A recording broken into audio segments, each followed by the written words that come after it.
Hola muchachos, ¿cómo están? El siguiente video tiene por objetivo darles algunas indicaciones para realizar el análisis de los corales, el cual deberíamos estar haciendo en esta parte del curso con el fin de que ustedes se organicen para hacer las exposiciones.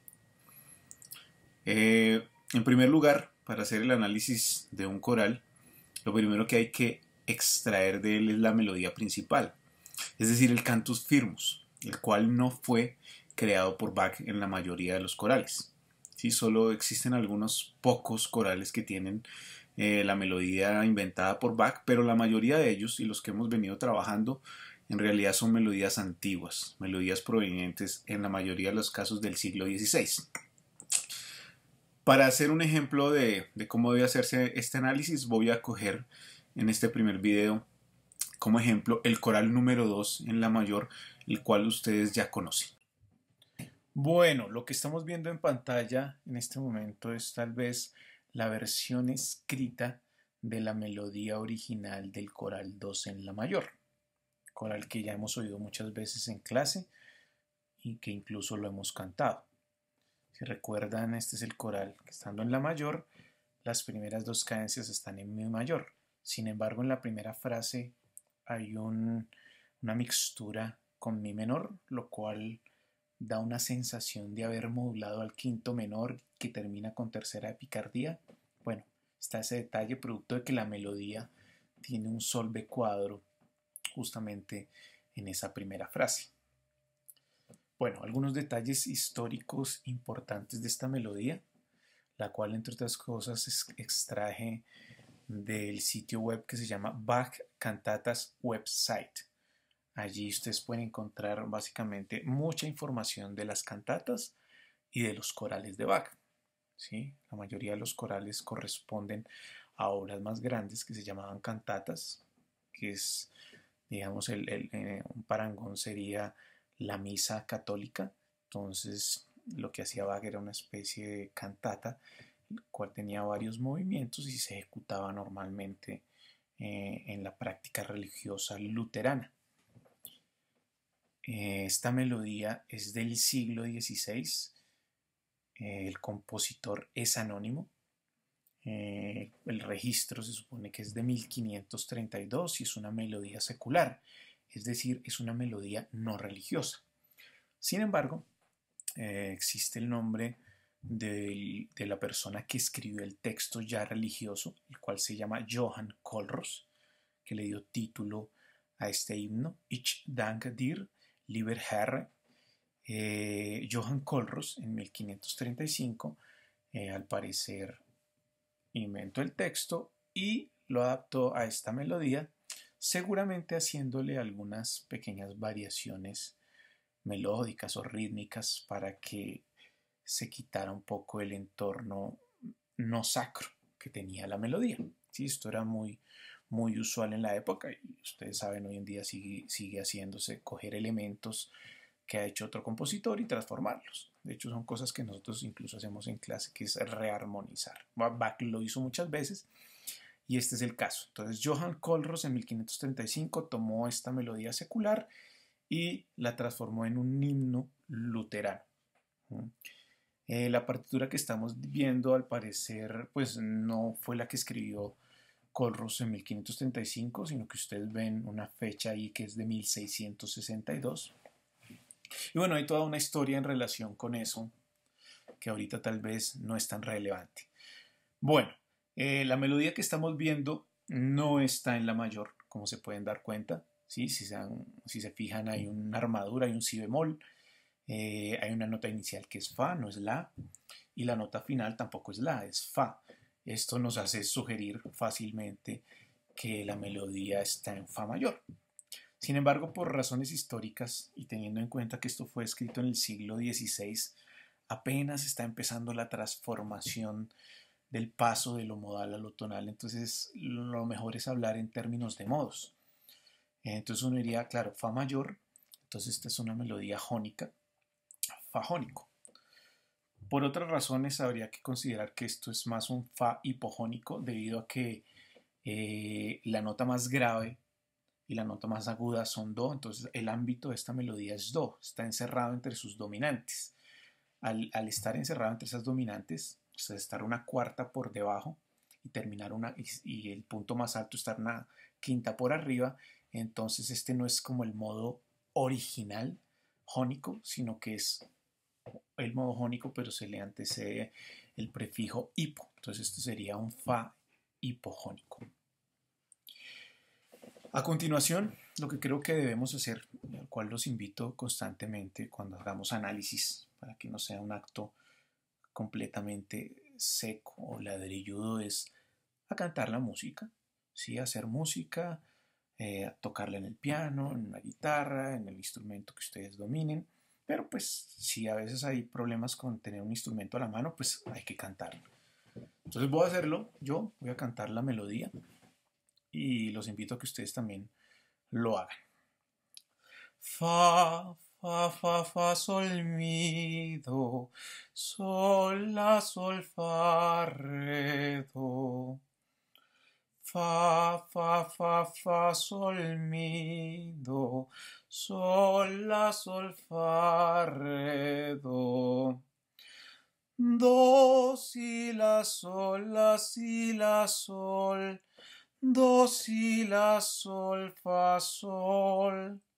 Do, fa, sol, la, si, do, sol. Si, la, sol, do, la, si, la, sol, fa. Ok, ahí he hecho mi interpretación para acercarme a la melodía con el fin de entender qué está pasando en los giros cadenciales, cuáles son las sonoridades modales que están funcionando acá, ver qué notas no correspondientes a la tónica principal están funcionando por ahí. Ustedes ya pueden ver un fa sostenido que da la sensación de estar sirviendo como sensible del sol, ¿sí? Entonces posiblemente sea un sitio para hacer una cadencia en sol menor. Bueno, no sé si notaron, si se acuerdan, pero yo se lo reitero, que aquí en la primera frase, fa, fa, fa, fa, sol, mi, do. En el coral en la mayor, la primera frase, hay un gesto que nos lleva nuevamente hacia mi menor, que nos recuerda esa idea que hemos visto en clase, que no está tan clara la ida a mi mayor, sino que es como una cosa ahí con el quinto menor que no es usual. Pero ustedes al cantar la primera frase, al escucharla, se dan cuenta que aquí no hay ninguna mixtura con la paralela. Ta, ta, ta, ta, ta, tiro, sino que se escucha claramente, es la dominante, ¿sí? En el coral de Bach, pues Bach moduló a mi mayor, pero aquí estamos viendo que estamos escuchando la dominante y que no hay ninguna sensación de estar en do menor. Sin embargo, quiero llamar su atención sobre algo. Después de las barras en donde termina este himno, aparecen dos notas adicionales. Apareció un mi bemol y un re. Y abajo de mi bemol re, entre paréntesis, aparece el apellido de la persona que compuso este himno litúrgico, ¿sí? El señor Johann Kohlroos. Ahí lo pueden ver. Esto parecería sugerir, o por lo menos yo me atrevo a interpretar, y si lo ven también está relacionado allá abajo de la palabra form, hay un numerito 1, ¿sí? Y justo aquí con el mi bemol y el re también aparece el 1, dice König 1738, König que traduce rey, ¿sí? Un señor de apellido rey. Posiblemente, esta es la interpretación que yo hago, ya que en el sitio web no me dan mucha más información de esto en la partitura, pero podría uno entender que ese numerito 1 nos está llevando allá y está justo sobre la nota mi de cuadro, que es la dominante de fa mayor. Sin embargo, allá debajo del 1, en la segunda parte, después de que termina la melodía, aparece el mi bemol re y abajo Kohlroos. Yo interpreto esto que quizás la persona que hizo el himno litúrgico, Johann Kohlrausch, tenía originalmente puesto ahí mi bemol re do, sino que es posible que más adelante, en la medida en que la melodía fue adaptándose a nuevas lógicas, a nuevas formas de hacer música, que un señor de apellido König hubiera cambiado este mi bemol re por simplemente un mi natural. ¿Sí? Entonces tenemos fa, fa, fa, fa, sol, mi, do, cuando la original debió haber sido fa, fa, fa, fa, sol, mi, re, do. ¿Sí? ¿Notan la diferencia?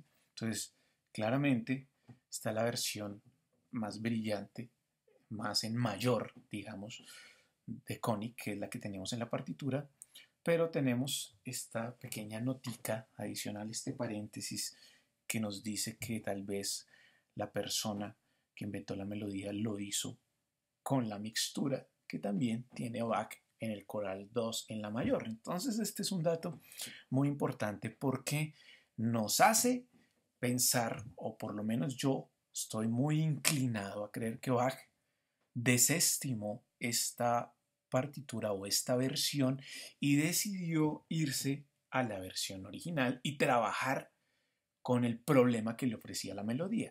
Es decir, una melodía que está en fa mayor, pero que tiene una nota que no pertenece y que sugiere hacer un 3-2-1 en do menor, lo cual le genera la duda de qué hay que hacer. Tengo que modular a do menor, pero eso no es una cosa posible estando en fa mayor en este momento histórico. ¿Sí? Modular de la tónica al quinto menor no era algo posible en esta época. Entonces él decide asumir el reto, esto es lo que yo interpreto, coger la melodía original y no tratar pues esta versión que sería como la versión fácil. Sin embargo, esta versión fácil tiene un otro detalle, ¿no? Y es que es un mi de cuadro do o mi natural do, lo cual no es un gesto cadencial. Claro que podemos hacer de mi a do, ¿sí? Claro, y quien diría podríamos hacer una cadencia auténtica imperfecta en fa mayor, pero entonces la sensible no se resuelve en la soprano. ¿Qué hacemos? En cambio, la versión de Kohlrausch tiene mi bemol re do. Entonces tiene un movimiento 3-2-1. Entonces favorece un gesto cadencial, una llegada cadencial a una tónica. El problema es que lo está haciendo en do menor y no en do mayor. Escuchen otra vez la diferencia. Entonces la versión que está escrita es fa, fa, fa, fa, sol, mi, do. Y la versión de Kohlrausch es fa, fa, fa, fa, sol, mi, re, do. Bien, vamos a mirar ahora las cadencias o las posibles cadencias que pueden tenerse en los sitios de terminación de cada una de las frases prosódicas que tiene esta melodía. ¿Sí? Básicamente, si lo comparamos con el coral 2, son las mismas notas las que están, pero vamos a hacerlo con la partitura original y ahora ya vemos la partitura del coral 2 en la mayor. Bueno, son básicamente 6 sitios cadenciales y voy a tener como referencia en la primera cadencia el movimiento que tiene originalmente Kohlrausch ahí con el mi bemol re do, ¿sí? Que es en el coral 2 en la mayor, el sol be cuadro, fa sostenido mi. Bueno, entonces, ¿qué se tiene con mi bemol re do? ¿Cuál es el movimiento? Tenemos un movimiento ahí 3-2-1. Y cuando hay un movimiento 3-2-1, pues lo que hay que hacer es una cadencia auténtica perfecta. ¿Sí? Entonces, básicamente, ahí tenemos esa opción.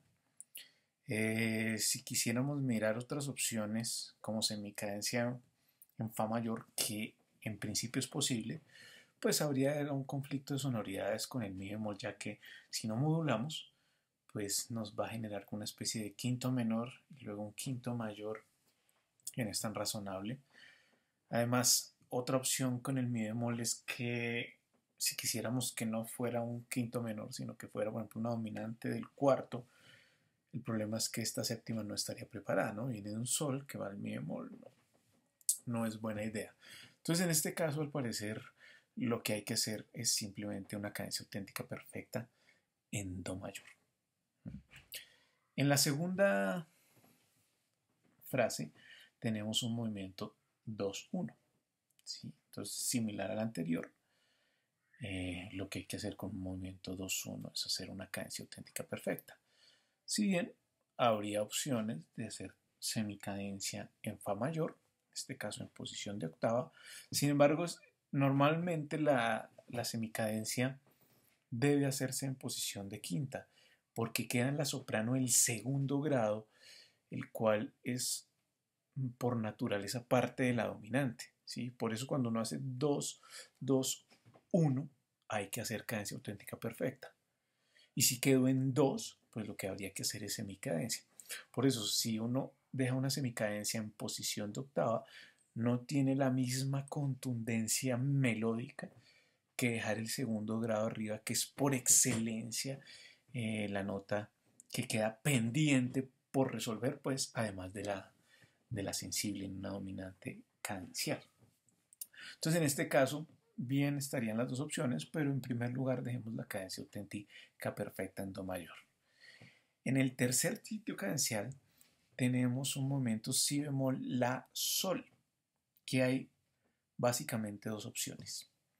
Una, permanecer en fa mayor, ya que como ustedes ven toda la escala o todas las alteraciones aún pertenecen a fa mayor, y en consecuencia tendríamos una semicadencia en fa mayor terminando en el segundo grado, justamente lo que acabo de explicar. O la otra opción es considerar un 3-2-1 en sol menor, que es el segundo grado de fa mayor, que es una tonalidad cercana y además una tonalidad a la que se puede ir o a la que normalmente se va en un desarrollo. Entonces ahí existen esas dos opciones. En la cuarta cadencia tenemos un sol, fa sostenido sol. Aquí básicamente lo único que se puede hacer es una cadencia auténtica perfecta en sol menor. Cualquier otra opción que se pudiera explorar, en este caso, pues tendría uno que descartar justamente esta nota ficta que aparece en esta melodía, que es el fa sostenido, el cual está diseñado para generar, por supuesto, una llegada a sol como una tonalidad momentánea. Entonces ahí lo que tenemos es cadencia auténtica perfecta. Luego tenemos que las alteraciones ya no están, el fa es natural otra vez, arranca con un movimiento 5-1 en fa, va otra vez hasta el 5 y luego termina en el segundo grado. Entonces yo creo que aquí no hay manera de pensar en opciones distintas a que estamos en fa mayor y que lo que hay que hacer ahí es una semicadencia en fa mayor. Sin embargo, algunas otras opciones podría ser semicadencia, por ejemplo, en do mayor. Claro que está precedido por un si bemol antes, pero de todas maneras ese si bemol pues le quita fuerza a pensar en una modulación a do mayor. Entonces quizás la mejor opción ahí sería hacer semicadencia definitivamente en fa mayor. Además, acaba de ver la modulación a sol menor. Esto parece ser la frase, el inicio de la reexposición, entonces ya como que estamos en fa mayor. Y se nos viene la última frase que definitivamente está completamente en fa mayor. Vemos un movimiento 5, 4, 3, 2, 1 completico y la parte final pues es 3, 2, 2, 1. Entonces ahí no hay discusión. Lo que hay que hacer es una cadencia auténtica en fa mayor. Bueno, revisemos ahora el coral 2 en la mayor de Johann Sebastian Bach. Si vamos a mirar la armonización que hizo y vamos a tener en cuenta los detalles cadenciales que revisamos en la partitura original. Bueno, en la primera cadencia básicamente lo que tenemos fue lo que dijimos, una cadencia auténtica perfecta. Vemos que Bach decidió hacer ese 3-2-1, pues un primero menor, quinto 7, primero mayor. En la segunda cadencia también tenemos un 3-2-1, esta vez es sol sostenido, entonces Bach decide hacer primero 6-4, quinto 7, primero. O sea, tenemos que en estos movimientos 3-2-1 Bach decide hacer dos fórmulas típicas de 3-2-1, o primero, quinto 7, primero, o primero 6-4, quinto 7, primero. Lo inusual aquí es que la primera cadencia tenga ese sol B cuadro. porque nos da la sensación de tener una modulación al quinto menor y terminar con tercera de picardía esa frase. Pero aquí hay dos cosas interesantes que debo contarles. Lo primero, tener esta modulación, esta relación tonal de primero a quinto menor, no era algo posible en este momento histórico. ¿Sí? Aquí, así que considerar que está modulando de la mayor a mi menor, desde el punto de vista de la razón, sería ilógico. O sea, no existe ningún antecedente en la obra de Bach de haber hecho este tipo de movimientos tonales. Y si revisamos otros autores, pues es muy inusual. Yo básicamente no recuerdo ninguna obra que module de una tonalidad mayor al quinto menor. Y la otra cosa es que hacer una tercera de picardía en un sitio que no sea el final de una obra también era una cosa absolutamente inusual. La tercera de picardía se usaba para el final de la obra. Una obra que estaba en menor, de alguna manera era darle un final perfecto. Terminar con la tercera mayor, lo cual generaba una mayor contundencia al final.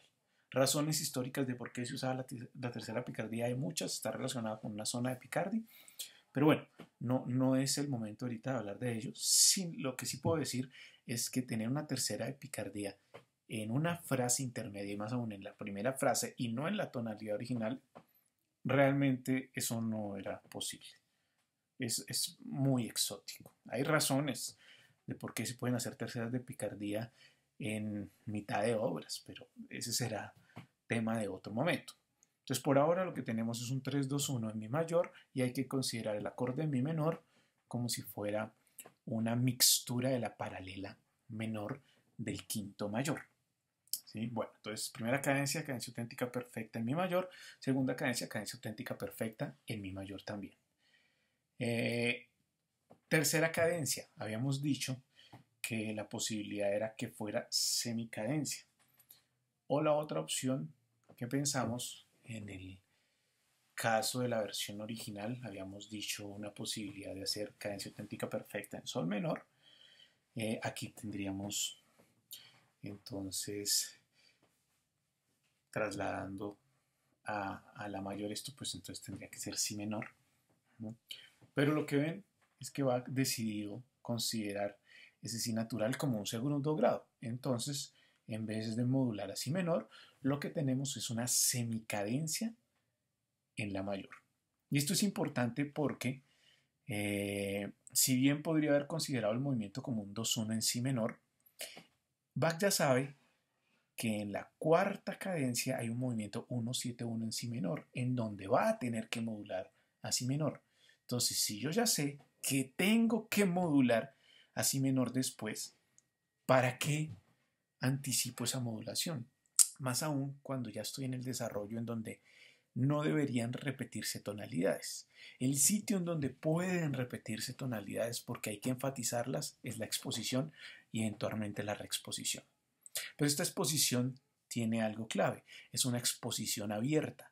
No pudo hacer ninguna cadencia en la mayor. Los dos movimientos 3-2-1 son en mi mayor. Así que, qué buena idea aprovechar la tercera cadencia para de alguna manera expresar a la mayor, ya que no lo ha podido hacer. Así que decide hacer una semicadencia. La cuarta frase es, como ya lo anticipamos, una cadencia auténtica perfecta en si menor. No había otra cosa que hacer. Es si, la sostenido si. Entonces es el sitio especial, pero además es algo interesante, es la única tonalidad menor hasta el momento. Y eso es un factor muy interesante porque le cambia completamente el color mayor a toda la obra. Aunque valga la pena decir que ya se había sugerido una sonoridad menor con el sol B4 que no hay que olvidar. Esa nota es muy importante para el diseño armónico y melódico de este coral. ¿Sí? Entonces, pero tenemos ahí una cadencia auténtica perfecta en si menor. Luego viene otra llegada así, nuevamente 4, 3-2 que hay ahí. Entonces, pues Bach decide hacer nuevamente una semicadencia en la mayor. Similar, digamos, a la tercer calderón. Ya estamos en la reexposición y la reexposición es para volver a la tonalidad original. Y en la última, pues tenemos otra vez el movimiento 3-2-1 al final. De hecho, si se acuerdan, esta tenía un 5-4-3-2-1. Pues bueno, ahí está el 5-4-3-2-1 adornado con unas corcheas adicionales. Pero lo que hace es una cadencia auténtica perfecta en la mayor. Centrémonos por un instante en la exposición, pero recordemos varias cosas importantes que deben ocurrir en una exposición. Primero, la exposición es para presentar la tonalidad principal del coral. En este caso es la mayor. Segundo, la exposición también sirve para presentar la otra tonalidad que normalmente es una especie de antagonista y genera una especie de diálogo o debate o conflicto tonal entre las dos tonalidades. Es una manera de presentar un posible conflicto entre dos tonalidades. ¿Cuál sería esa en mayor? Pues sería el quinto mayor. Entonces la exposición debe presentar la tonalidad inicial, la tonalidad del coral, y segundo, presentar la otra tonalidad o el conflicto tonal entre las dos tonalidades. Bien. Ahora, lo que vemos en la partitura es que claramente se está presentando la tonalidad de la mayor, sin embargo, no es posible tener ninguna cadencia en la mayor, lo cual de alguna manera es presentar de forma débil a la mayor, con poca contundencia. Siendo la tonalidad del coral, no se puede hacer una cadencia en esa tonalidad. Es débil, realmente. ¿Sí? Ese es el término. Además, si ustedes se fijan en las prolongación de tónica que hay allí, la melodía impide casi que por completo hacer una dominante aquí, ya que es la, la, la. Entonces, como es la, pues no se puede hacer ninguna dominante por aquí escondida o algo así. Así que además de no poder hacer una cadencia en la mayor, tampoco va a poder hacer una prolongación de tónica con dominante, sino simplemente la reiteración del acorde con algunos sustitutos. Es uno de los detalles importantes aquí. Entonces, yo creo que uno de los planteamientos a la hora de ver un coral es tener en cuenta estos detalles. Ya que no pudo presentar correctamente a la tonalidad de la mayor, y cuando digo correctamente me refiero a tener una cadencia en la mayor o a tener al menos una prolongación de tónica con dominante, entonces seguramente parte del plan que pueda tener o que pudo tener Bach con Bach en este coral fue tratar de quitarle peso a mi mayor y dárselo como pudiera a la mayor en esta exposición. Entonces vamos a ver qué está pasando aquí. Bueno, vamos a mirar los primeros acordes. Normalmente lo que tenemos siempre al inicio es una prolongación de tónica. Entonces aquí tenemos claramente la mayor que aparece el primero. Tenemos una disposición adecuada, ¿sí? Una disposición cerrada del acorde en un registro muy tranquilo para todas las voces. Tenemos adicionalmente una nota de paso aquí funcionando. Voy a anotar acá nota de paso. Recuerden, una de las notas extrañas más usuales es esa. Luego aparece el sexto, un sustituto de tónica. Y finalmente tenemos un primero 6. Entonces esta es nuestra prolongación de tónica. Primero, sexto, primero 6. Y aparece una nota de paso. Y luego del primero 6 aparece otra nota de paso. Entonces tenemos dos noticas de paso aquí funcionando. Y ambas son conectores de nivel 1. Entonces esto reitera un poco lo que hemos venido trabajando en el curso de los conectores y además de las notas extrañas. Luego de esto ya tenemos al final, pues la cadencia ya la teníamos, primero menor, quinto 7 primero. Entonces hay que conectar estas dos ideas. ¿Cómo se va dando esto correctamente? Pues aparece la dominante de mi mayor justo antes del primero, entonces tenemos un quinto 6 y entonces ahí ya tenemos nuestra nueva dominante.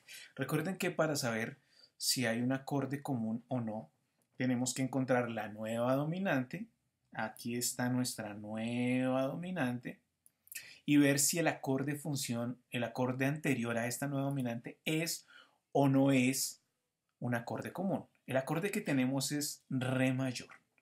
Les pregunto, ¿puede ser un acorde tanto en la mayor como en mi mayor?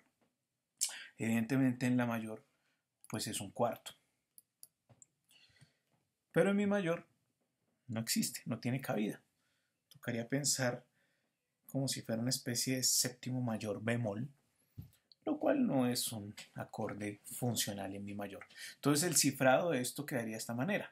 Primero sexto, primero 6 cuarto, modulación directa, mi mayor, quinto 6, primero menor, quinto 7 primero.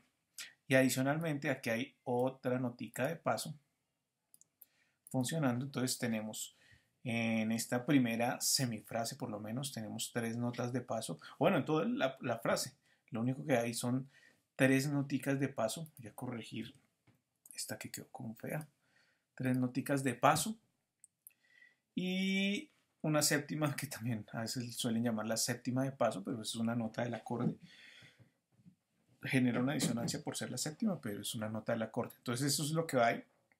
Básicamente esta nota de paso es un conector 3, pero vean como antes justo hay un conector 1 nivelando de alguna manera esta dirección que va en contravía de lo anacrúsico que tiene esta soprano. Bien, miremos ahora la segunda frase porque hay un detalle interesante. En la segunda frase aparece una cadencia que ya vimos que es en mi mayor, o sea, acabo de hacer una cadencia en mi mayor, otra en mi mayor, entonces una primera opción sería pensar que todo está en mi mayor. Sin embargo, quiero llamar la atención sobre algo que me parece muy relevante y son estos dos acordes. Y más aún, este intervalo, tenemos un salto en el bajo de mi a la, un salto que normalmente nos lo asociamos con quinto primero. Entonces, ¿por qué habrá hecho esto? Pues una respuesta rápida es porque quiso, pero un poco lo que quiero enfatizarles con este tipo de análisis es que al menos en la escritura bacchiana es raro encontrar algún elemento en donde uno pueda decir, él hizo esto porque quiso, porque sencillamente se le dio la gana hacerlo y era un capricho y le sonó bien. No, suele haber explicaciones. Recuerden que no pudo presentar correctamente a la mayor, que es una exposición abierta y que hay dos cadencias en mi mayor, así que de alguna manera tiene que tratar de expresar a la mayor. Pero las dos cadencias conducen a mi mayor.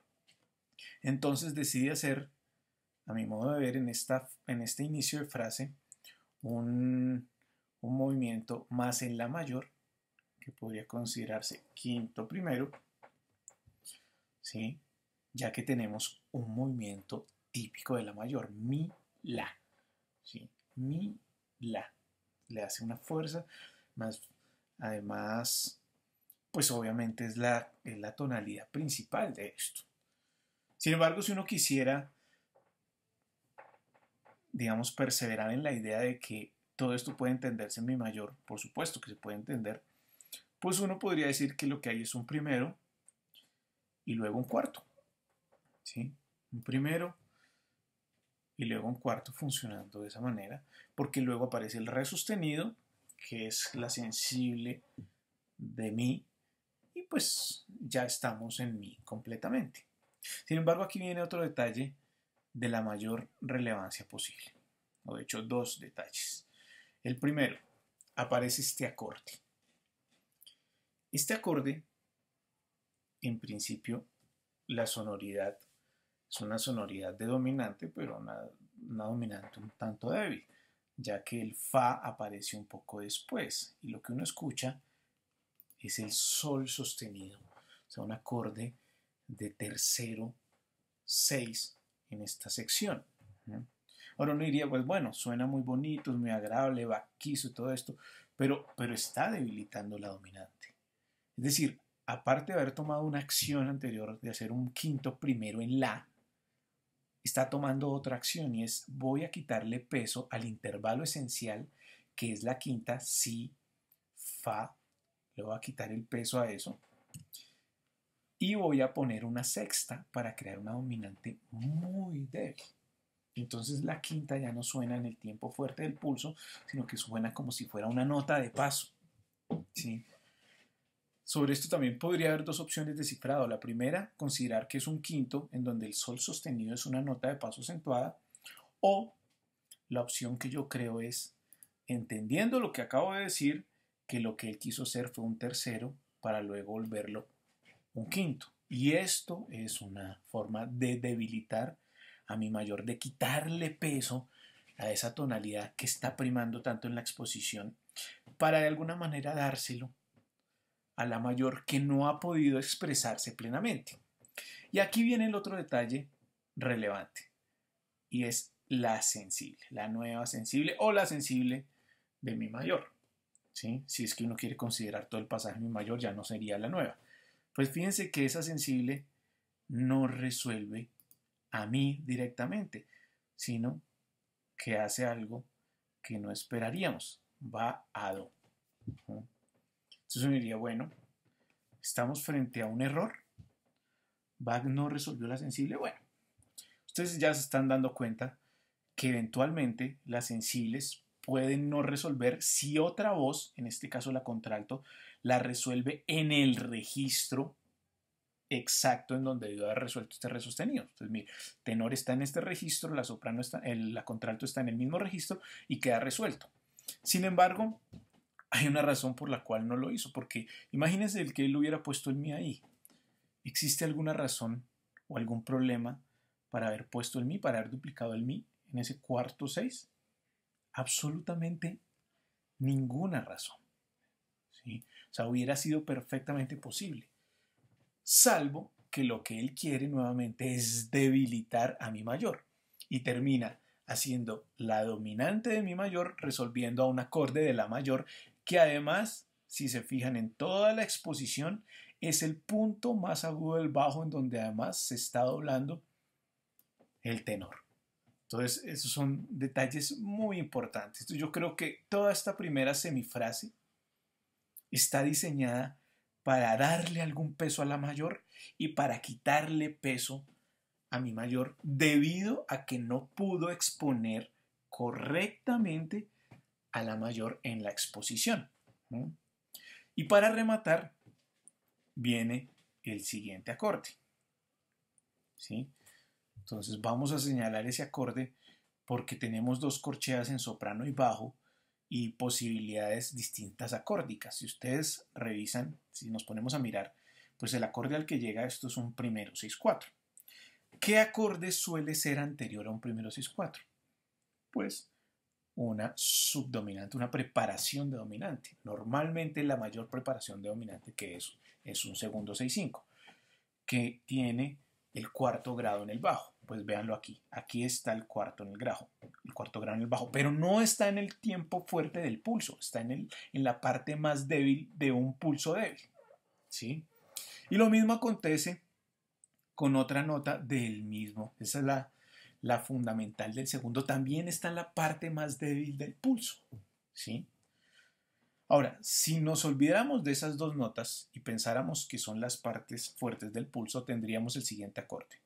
Mirando desde el bajo, si, do sostenido, miren la blanca que viene el tenor, mi natural y tendríamos sol sostenido. O sea, tendríamos un acorde do sostenido, mi, sol sostenido 6 en tercera inversión, lo cual nos daría un acorde 4-2. ¿Qué acorde sería en mi mayor? Tendríamos que decir sexto 2. Ahora, ¿hay algún problema con cifrar este acorde como sexto 2? En realidad ninguno. Siempre y cuando un acorde como estos, que son simplemente colorísticos y no funcionales, sea tratado como un acorde de paso. ¿Está tratado como acorde de paso? Sí, fíjense, el bajo se mueve por grado conjunto en una dirección.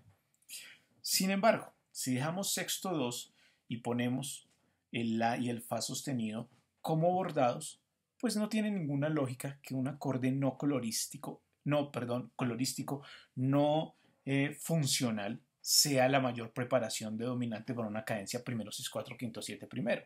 En ese caso, lo más lógico es que movamos esos supuestos bordados más bien a las otras dos notas y dejemos que sean notas de paso acentuadas. Y en ese caso, lo que verdaderamente tenemos ahí es el acorde que hay. La A, do sostenido, el mi, la séptima bien preparada, fa sostenido, que es el que debería haber. Fa sostenido, 6-5, que es un acorde preparatorio de la dominante.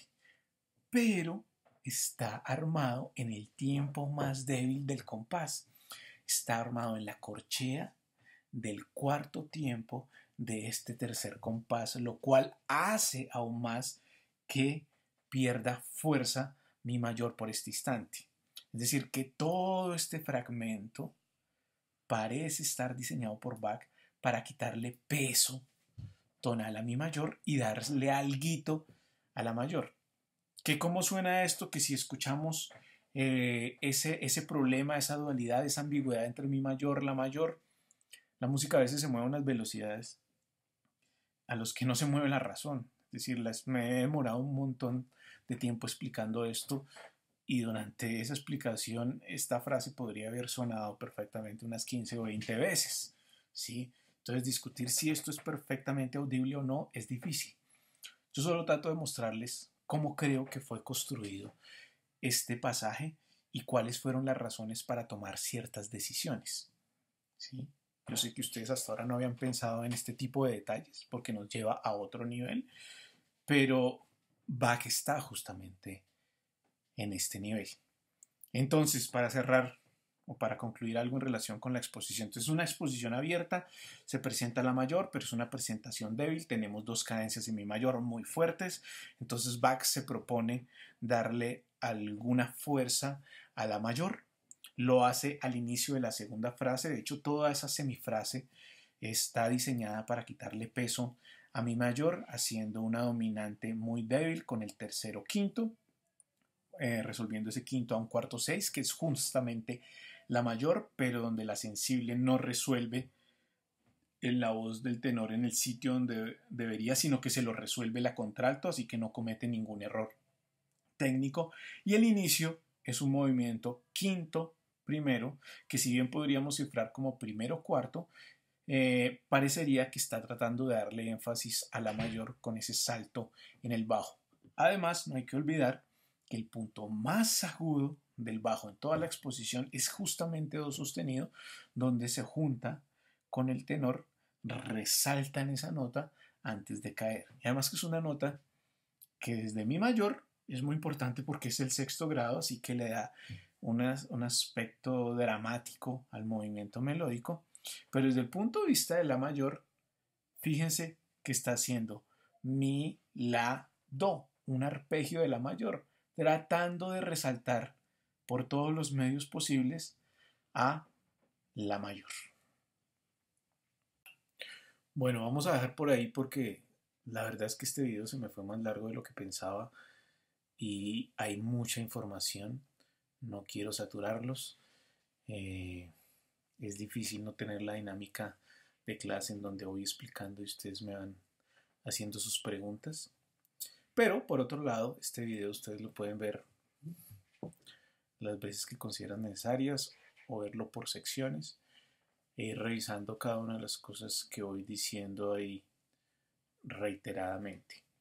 Por supuesto, cualquier pregunta que tengan, con todo gusto, me escriben al correo y trataremos de hacer un par de sesiones ya no simplemente con videos, sino vernos presencialmente. Yo creo que vamos a usar la opción que nos da Microsoft con Teams que ya la hemos usado entre profesores para nuestras reuniones en estas semanas. Entonces, para que tengan en cuenta eso, si alguno no podría hacer parte de una sesión en vivo, pues me dice y vemos qué opciones podemos manejar para eso. Entonces vamos a ver por ahí. Entonces este video fue el análisis de la melodía original, el Cantus Firmus, y dos, sirvió para revisar en términos generales las cadencias de todo el coral y la exposición, explicar a fondo cada uno de los acordes de la exposición. Voy a dejarles para un siguiente video la explicación del desarrollo, de cómo se dio el clímax y qué pasa en la reexposición. Ok, bueno, cuídense y nos veremos pronto. Adiós.